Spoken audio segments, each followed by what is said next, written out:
In working with Amber and Mr. Depp, did Amber ever report to you any physical violence on behalf of Mr. Depp toward Amber? Yes. What type of physical violence did she report to you? Do you recall seeing photos from Amber Heard? I have, but I don't remember when I saw them. What do you recall about the photos? Her face was bruised.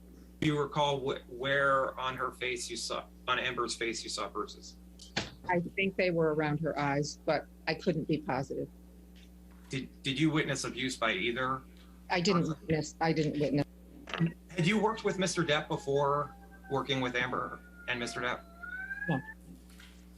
Is it your testimony that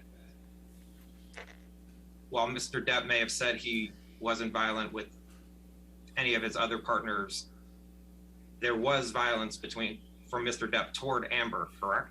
Yes, you're right. He had been well controlled, I think, for almost, 20, 30 years. And both were victims of abuse in their homes. But I thought he had been well controlled for decades.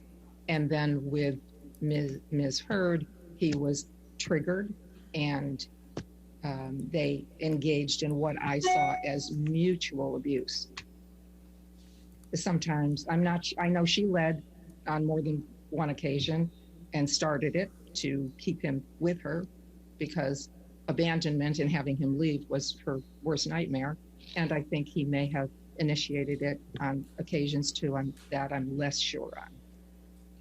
And how did you come to the understanding that on some occasions Ms. Heard physically abused Mr. Depp? Ms. Heard reported that. What did Ms. Heard report to you? That it was a point of pride, two things.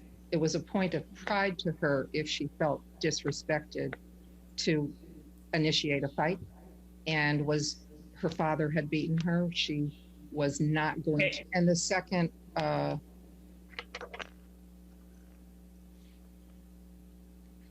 one is what she reported to me, which is if he was going to leave her to de-escalate from the fight, she would strike him to keep him there. She would rather be in a fight than have him leave.